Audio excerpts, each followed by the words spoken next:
Selamat berjumpa dengan Yan di channel Morat Marit. Seperti biasa, aku akan ngobrol ngalor ngidul lagi. Nggak tahu aku akan ngobrol apa. Apa yang datang ke otak aku nanti akan aku obrolkan di sini. Nah, kalian akan melihat ini.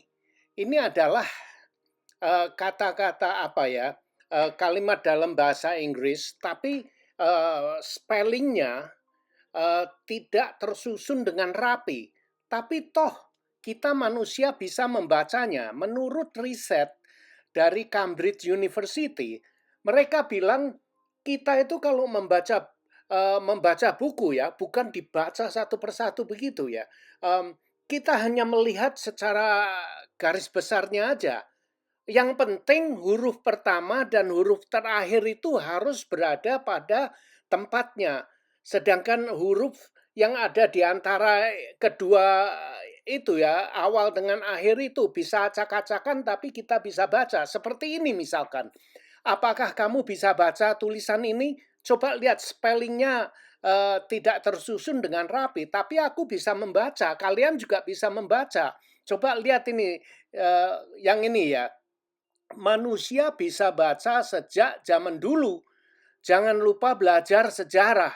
Tanaman tumbuh subur di musim hujan. Nah, coba lihat susunannya yang diantara huruf pertama dan terakhir itu wacak-acakan, tapi kita bisa membacanya. Mengapa otak bisa membaca tulisan yang tersusun acak-acakan seperti ini? Nah, coba lihat ini. Kalian bisa baca kan? Nah, kalau kalian bisa baca ini, kalian adalah termasuk orang yang istimewa. Tidak semua orang bisa membacanya. Coba ini lagi lebih sulit. Yuk kita sama-sama membaca ini. Sama juga seperti ketika pikiran Anda sedang membaca tulisan ini yang bahkan Anda dapat membacanya begitu saja tanpa perlu berusaha payah memikirkannya, bukan main kan? Nah, kalian sudah ahli sekarang. Banyak lagi contoh-contohnya tentang hal ini. Pikiran kita ini memang bukan main ya. Um, bisa berpikir dengan cepat. Kadang-kadang sebelum kita pikirkan, pikiran kita sudah menyediakan jawabannya. Nah, misalkan aku kasih contoh. Kalian berangkat kerja, terus kemudian telat bekerja kan? Akhirnya kalian cemas. Dan kecemasan itu membuat otak kalian berpikir, secara tidak kita sadari, otak kita ini sudah menyediakan alasan-alasan untuk bos kita. Yang inilah, yang ada kecelakaan lah, yang ini, yang istri saya sakit, yang anak saya sakit, yang anak ke sekolah, segala macam pokoknya. Bukan main ya. Nah, cerita-cerita itu pikiran kita bisa menyediakan hanya dalam beberapa detik kita sudah disajikan dengan banyak cerita, banyak alasan. Nah, seperti ini. Tidak peduli seperti apa susunan kata yang ada. Selama huruf di awal dan akhir berada di tempat yang benar, maka otak kita masih bisa membacanya. Nah, bukan main. Memang otak kita ini sangat-sangat amazing sekali menurut aku ya. Coba lihat, kalian pulang telat kerja misalkan juga. Terus, waduh, istri saya pasti ngomel-ngomel. Kalian disuruh beli susu, tapi kalian lupa. Terus pulang, waduh, istri ngomel-ngomel. Nah, otak kalian itu sudah menyusun cerita. Jadi nanti begitu pulang, sudah ada cerita untuk istri kalian. Alasannya ada. Kucing makan ikan mujair di atas meja. Oh, no. Nah, jadi aku sangat apa ya, amazing sekali dengan pikiran kita ini. Pelangi warnanya terlihat sangat indah, ya, indah sekali. Aku dulu melihat pelangi itu sampai heran-heran. Kadang aku mau mencari di mana itu, akhirnya itu ada di mana pelangi itu. Nah, ini yang bahasa Inggris nih. Yuk kita baca bareng-bareng yuk. Can you read this? This message serves to prove how our mind can do amazing things. In the beginning, it was hard, but your mind is reading it automatically without even thinking about it. Be proud. Only certain people can read this. This message serves to prove how our mind can do amazing things. In the beginning, it was hard, but your mind is reading it automatically without even thinking about it. Be proud. Only certain people can read this. This message serves to prove how our mind can do amazing things. In the beginning, it was hard, but your mind is reading it automatically without even thinking about it. Be proud. Only certain people can read this. Nah, kalian bisa kan baca ini? Makanya itu aku kadang pikir-pikir ya memang benar itu ya. Kadang-kadang pikiran kita ini sangat menakjubkan menurut aku. Nah, terus gimana? Cerita apa lagi? Nah, video yang ada di belakang ini nanti ya, eh, yang akan aku tayangkan ini video sewaktu aku jalan-jalan di kota Cartagena yang berada di Spanyol. Di video aku yang lalu aku ada lampirkan video di kota Cartagena tapi bukan di Spanyol, tapi Cartagena yang ada di negara Kolombia di Amerika Selatan. Nah, video berikut ini yang akan kalian lihat adalah kota Cartagena yang ada di Spanyol. Terus mau cerita apa lagi? Nah, saya nonton videonya Karda itu menarik. Dia itu menyarankan agar kita itu kawin, menikah. Lah apa ora gendeng ini? Ya memang apa ya idenya dia menurut pandangan dia, menurut pandangan hidup Karda, kita itu harus mencoba kawin dulu baru kita betul-betul teruji. Mental kita itu teruji. Kalau belum kawin kita nggak mengerti, kita tidak tahu. Nah itu apa ya menurut pandangan hidupnya, hidup Karda, pandangan hidupnya seperti itu. Linknya ada di deskripsi di bawah video ini ya. Tapi aku mempunyai pandangan yang lain. Jangan kawin. Kawin itu stres, kalian tahu nggak? Kalau aku ya, masih muda, umur 20-an gitu ya. Aku nggak mau kawin. Aku kawin itu mungkin nanti umur 30-an. Kenapa? Aku ingin memuaskan diri aku sendiri sewaktu aku bisa. Jadi begitu kita lepas sekolah kita kelayapan ke sana ke sini karena aku orangnya senang berkelana, senang merantau gitu. Jadi aku mengerjakan apa yang ingin aku lakukan dalam kehidupan ini. Aku ingin menyenangkan diri aku sendiri. Gitu. Lain dengan Karda, dia ingin agar orang kawin menikah agar belajar. Belajar hidup itu bukan hanya dengan jalan menikah aja. Dengan jalan merantau pun kita juga bisa belajar banyak, menurut aku ya. Nah, kenapa begitu? Karena saya senang begitu, tapi orang lain senangnya mungkin kawin ya. Nah, kalau kalian kawin, itu akan lebih sulit untuk bergerak. Misalkan kamu mau ke sana sini, mau jalan-jalan ke sana sini itu sudah ada bebannya. Sudah ada yang menggandoli kalian. Jadi mau merantau sana sini sulit karena ya itu sudah ada istri dengan anak. Mau ke sana ya kita ajak anak istri, jadinya sulit. Tapi kalau kalian belum kawin, umur 20-an, wah itu yang paling senang, senang-senangnya itu. Ya, kalian bisa merantau ke sana sini, bekerja pindah-pindah ke luar negeri kemanapun, cari duit sambil bersenang-senang itu menurut diri aku ya.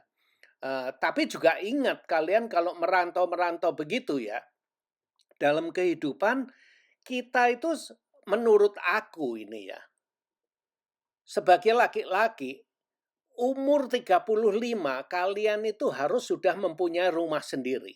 Kalau umur 35 kalian belum punya rumah, waduh itu melempem, kebangetan kalian itu. Jadi apa ya?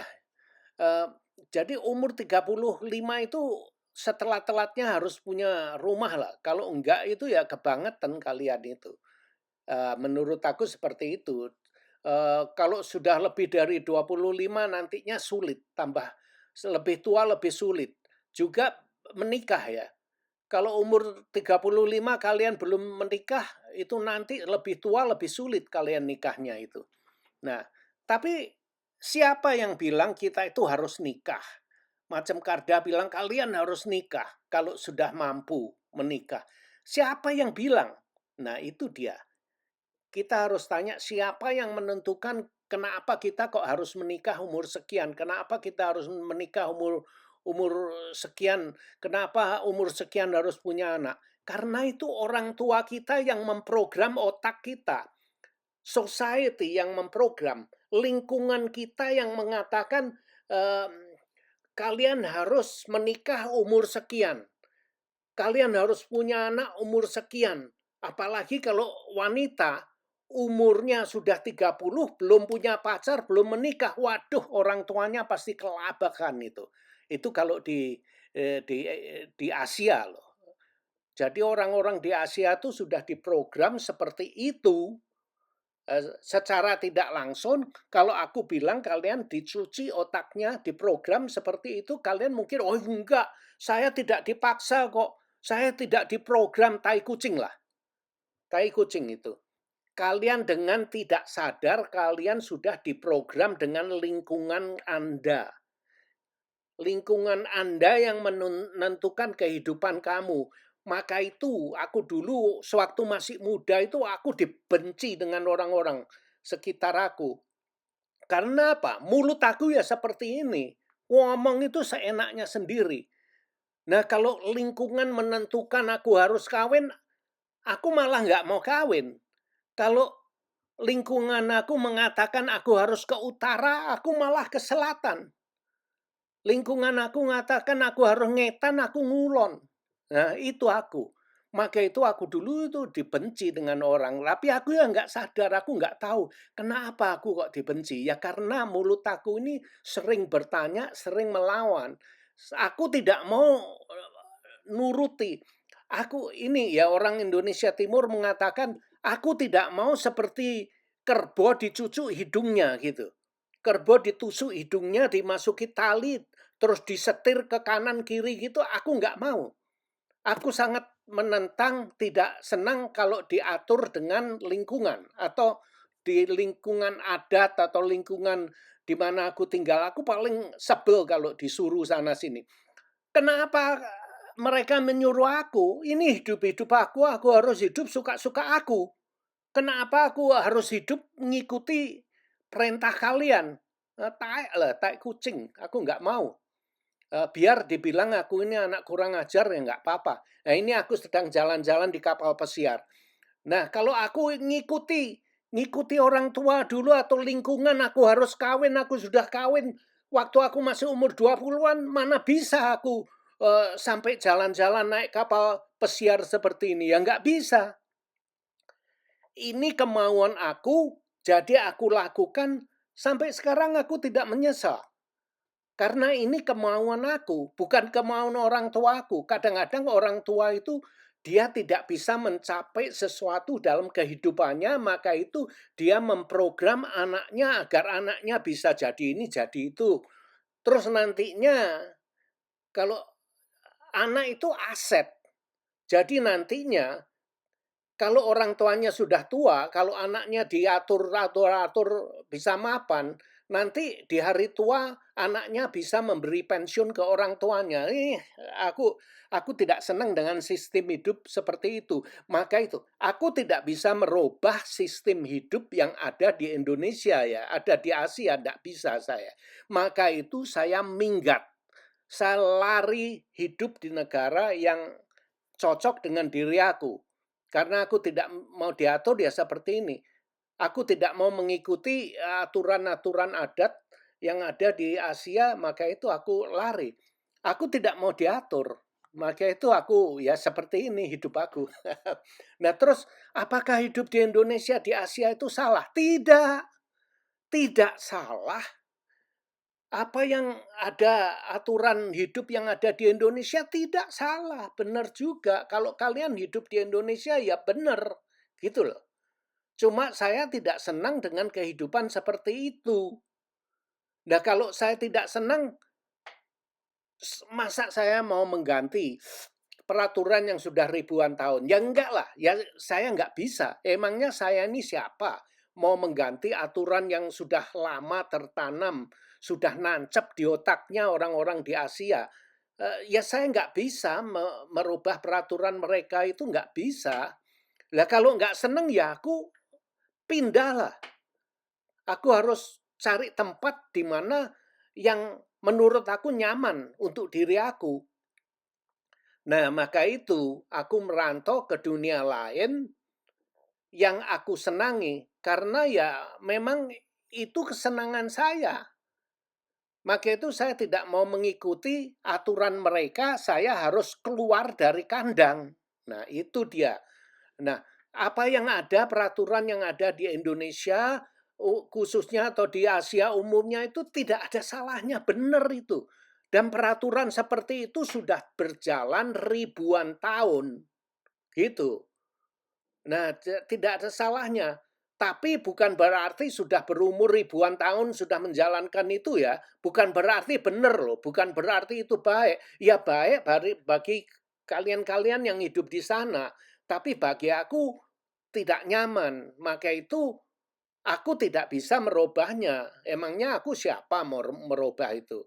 Aku tidak, aku nggak senang, maka itu aku harus keluar dari lingkungan yang seperti itu, mencari tempat eh, yang lebih cocok untuk diri aku sekarang ini. Nah itu, jadi sistem kehidupan yang ada di Asia itu tidak ada salahnya.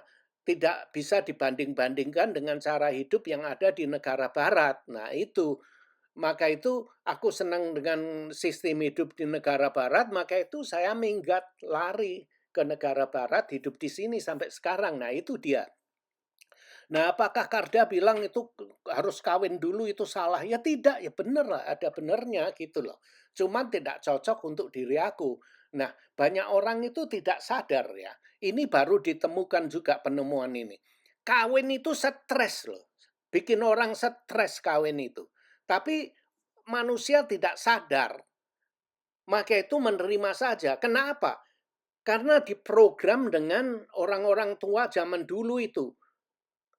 eh, Kawin terus punya anak banyak, banyak anak banyak rezeki. Nah itu sudah pemikiran zaman dulu sewaktu itu, zaman belum ada mesin, belum ada mobil, belum ada apa-apa ya. Mereka itu bertani kehidupannya, maka itu mereka itu mempunyai sistem propaganda-propaganda yang mengatakan banyak anak banyak rezeki supaya orang semua punya anak. Kenapa banyak anak banyak rezeki? Kalau kalian petani hanya kalian dengan istri aja ya bongkok lah, modar kalian.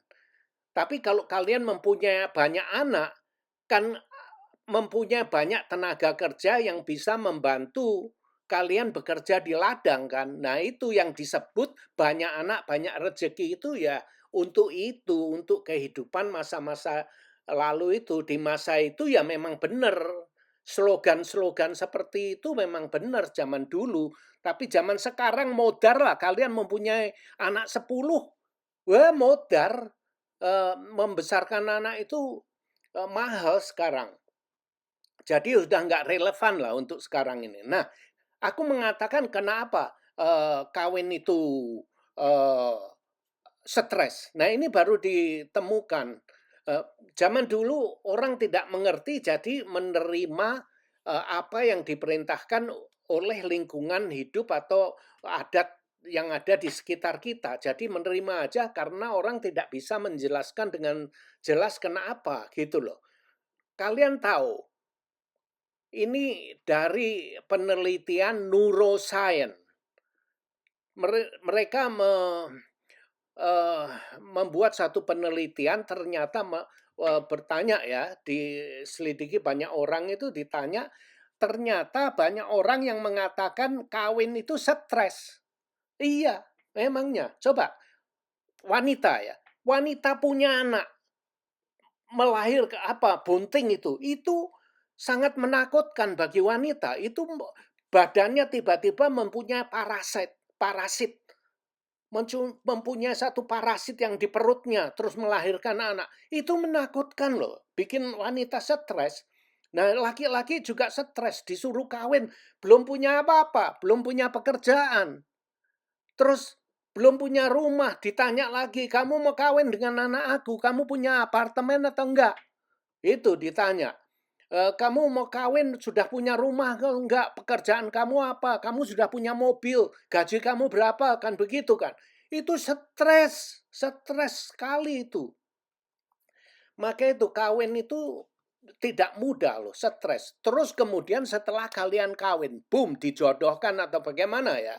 Atau kalian cari sendiri, whatever. Itu sama aja. Kalian hidup bersama secara intim dengan seseorang, orang lain. Akhirnya apa? Kalian belum tahu sifat-sifat dia ya. Ya mungkin kalian tahu sifat dia, tapi belum seluruhnya. Yang kalian lihat sewaktu pacaran itu sewaktu dia cantik, sewaktu dia pakai make up itu ya. Yang laki-laki ya ganteng, berusaha dengan manis gitu ya. Tapi setelah kawin kalian melihat dia bangun tidur, kalau tidur ngentut, ngorok, segala macam itu stres sekali. Jadi jangan dikira kawin itu mudah, stres. Coba kalian tanya bapak kalian, orang tua kalian, teman-teman kalian yang sudah kawin, tanyalah, kawin itu stres sekali. Kalau mereka bilang bahagia itu bohong, tai kucing. Tai kucing. Coba kalau kalian sudah kawin, timbang-timbanglah kebahagiaan kalian dengan sengsaranya itu banyak yang mana? Banyak sengsaranya. Nah, kalau yang bilang bahagia tai kucing lah. Nah, kalian kerja, waktu masih bujang kamu kerja. Kalau di laki-laki di Indonesia kan harus bertanggung jawab, kerja. Terus yang perempuan manis-manis duduk di rumah. Nah, kalian kerja memang nyaman waktu masih bujangan, gaji untuk kamu semua. Tapi setelah berkeluarga, kamu berbagi gaji itu sharing dengan istri kamu, dibagi dua gitu ya. Ya nggak cukup lah ya. Terus kemudian setelah kalian punya anak, tambah parah lagi. Kalian harus beli popok, beli ini, beli itu, segala macam. Jadi semuanya itu harus berbagi. Apa enggak stres? Maka itu lihat aja banyak sekali perkawinan-perkawinan yang berakhir dengan perceraian karena mereka tidak bisa menghandle itu. Kesetresannya itu keterlaluan akhirnya berantakan ya seperti itu. Nah, kalau kalian lihat orang kawin nih ketawa-ketawa ya, memang enak-enak. Hahaha yang kalian lihat di depannya. Tapi kalau kalian perhatikan secara mendetail mereka itu bertengkar nggak bahagia lah. Tanya aja kalau yang bilang bahagia itu tai kucing itu. Eee eee, ya pura-pura aja, kita semua kan pinter pura-pura. Nah maka itu, aku bilang kawin itu sangat stres sekali. Kalau ada yang bilang, kawin itu bahagia ya nggak tahulah ya.